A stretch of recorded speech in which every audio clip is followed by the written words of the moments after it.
Tanggapan itong si Ombudsman Boying Rimulya may pagbubunyag at panahon pa raw ni itong si dating Pangulong Rodrigo Duterte nagaganap na yung maleta delivery at ang independent panel ay natanggap na ho o ang Ombudsman ay natanggap na ho yung mga sinumiting dokumento ng independent panel na nag-imbestiga sa flood control scandal. May balita si Bombo Grant Hilario. So ayan panahon pa pala ni Digong. Yung kanilang pagnanakaw noon, binibinta ngayon sa administrasyon ni PBBM. Diba? Binibintang. Ano yan? Tatay mo pala Sara yung magnanakaw eh. Bakit niya sinisisi sa Pangulo? Diba? Ang galing talaga nitong ni Defensor talaga. Tibay ng muka.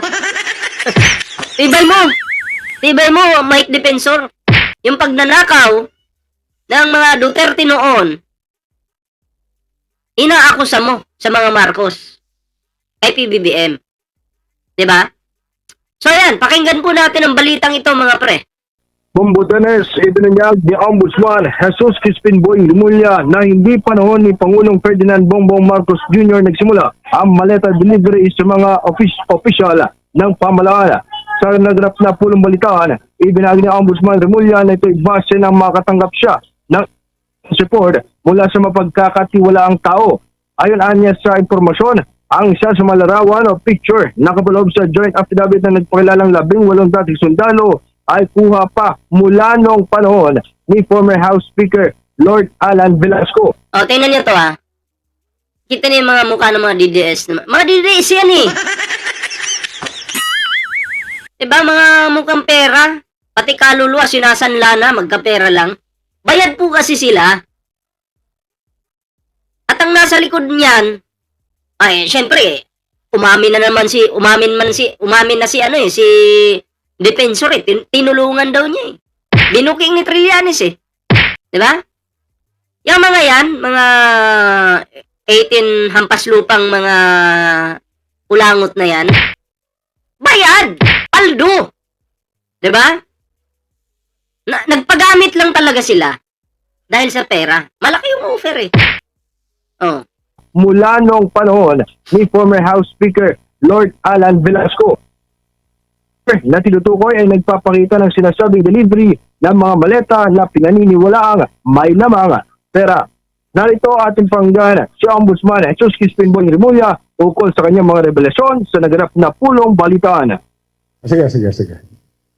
There was a delivery done in of the 18 Marines, supposedly the joint affidavit of the 18 Marines pointed to a delivery to one of the Congress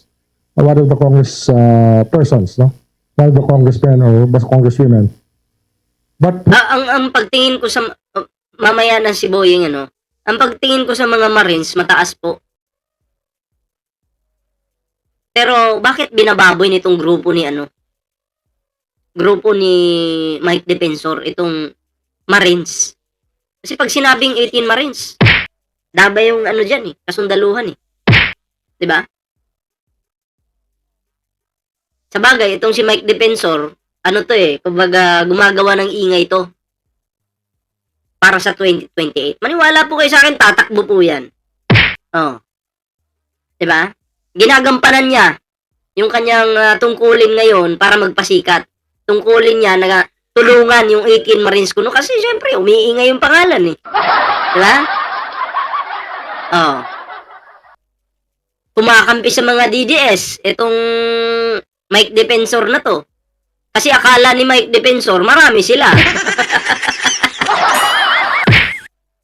Kung maraming DDS, kung 32 million ng mga DDS, bakit yung nakuhang boto ni sino ngayon? Si Kibuloy, 5 million lang yata? Diba? 5 million lang nakuhang boto ni Kibuloy, di naman nanalo. Oh? Kala ko ba 32 million kayo? Wala na. Kasi yung mga loyalista, nagising na sa katotohanan. Pakinggan po natin si Remulla. When we investigated that angle, it appears that this delivery was done during the time of Speaker Lord Velasco. That picture that was put in the affidavit was done during the time of Speaker Lord Velasco. So it is not an entirely accurate depiction of even pictures. Kung kaya, ayon kay Ombudsman Ayan time pa pala to ni Digong. Hindi po nangyari ngayon. Panahon pa ni Digong. Remulla na ipinapakita Kasi kung ang pagkakaintindi ko kasi parang ang ini-explain yata ng mga 18 Marines or ng mga lawyer nila na nagsimula daw sila sa 2022 hanggang ngayon. So, mali pala. Parang ang pagkakaintindi, kung iintindihin ko to, parang nakumpleto nila to sa 2022. Ewan ko lang kung ano yung pagkaintindi nyo dun sa...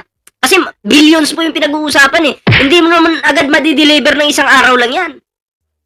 Ako na nga abutin yan. Kung billions. 'Di ba? B. Hindi po M. Billion. So ilang maleta yun? Dami.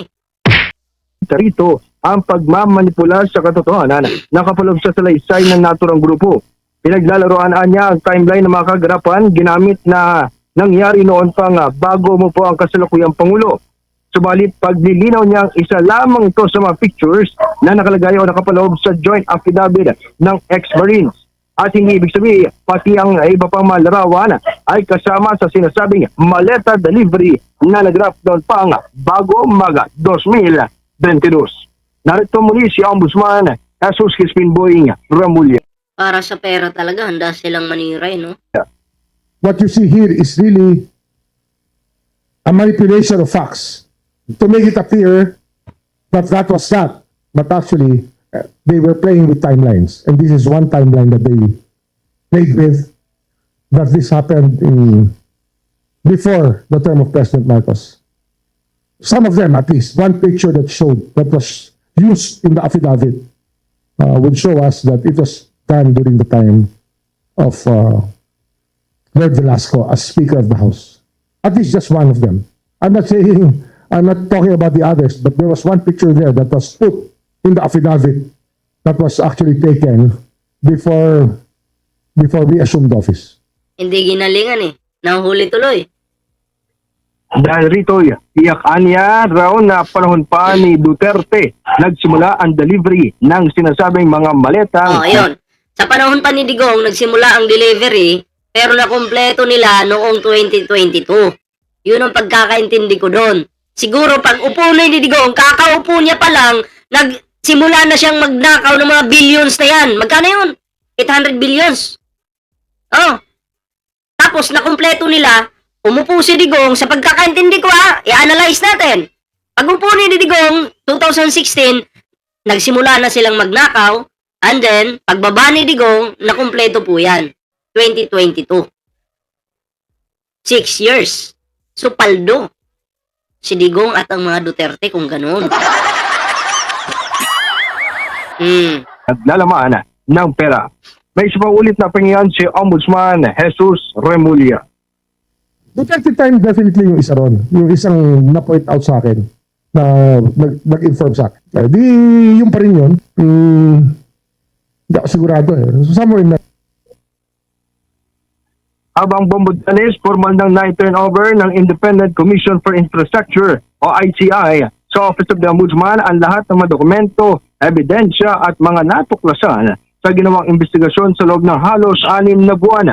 Kung susumahin, inaisumite ng Independent Commission for Infrastructure ang 9 na referral sa Ombudsman ukol sa 65 individual hiniling maimbestigahan para mapakasuhan sa pagkakadawit ito sa manumanyang mga infrastructure projects.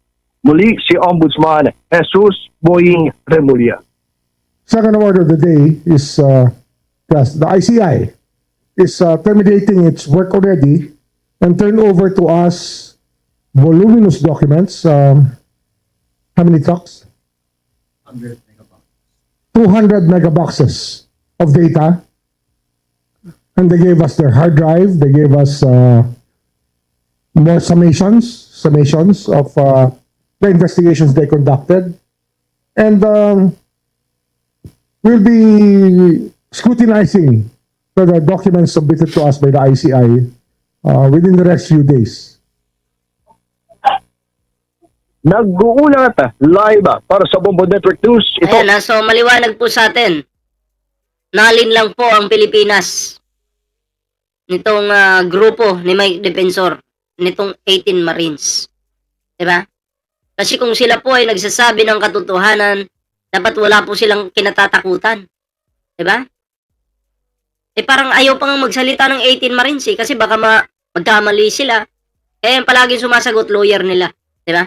So dito pala ang bistado na si Digong pala yung pumaldo, hindi pala ang PBBM administration.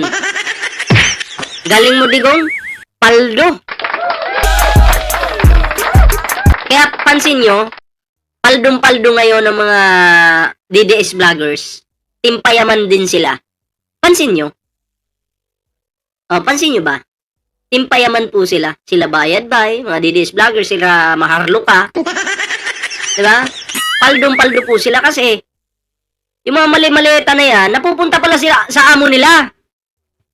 Oh, at nakikinabang din itong mga DDS vloggers. Kasi kung paldo pala ang eto kasi sinasabi nyo na magnanakaw yung administrasyon. Kung paldo pala yung administrasyon ni PBBM, dapat paldo din kami. Ganun dapat. Oh. Eh bakit ganito pa rin yung buhay namin? Simple lang. Diba? Kamuti yung kinakain namin sa araw-araw. Minsan, tuyo pa nga eh. Oh. Pero sila, tingnan nyo. Tingnan sila. Sarap buhay ng mga kupal. Ang ina nyo, sarap nyong 1-2-3-hin eh. Oh. Mga anak ni Digong, mga kawatan din yan. Siyempre, kung ano yung tatay, ganun din yung anak. Sara Duterte nga, hindi nga ma-explain yung confidential funds. Di ba? Confidential funds na nga lang, pinag-interesan pa. Ipaldo na nga yung tatay mo nun eh. Kayo mga pre, anong reaction nyo dito? And comment down below para naman po mabasa natin yung inyong kanya-kanyang opinion, kanya-kanyang reaction. And maraming salamat po sa inyo mga pre. So yun, hanggang dito na lang muna yung ating live. Ako ay magpapaalam muna pansamantala. Ayan salamat po. Abangan nyo mamaya, may mga uploads po tayo. Okay, maraming salamat po. Sa hindi pa po nakapag-like, share, subscribe. Like na po kayo dyan. May TikTok, may Facebook po tayo dyan. Maraming salamat po sa inyo.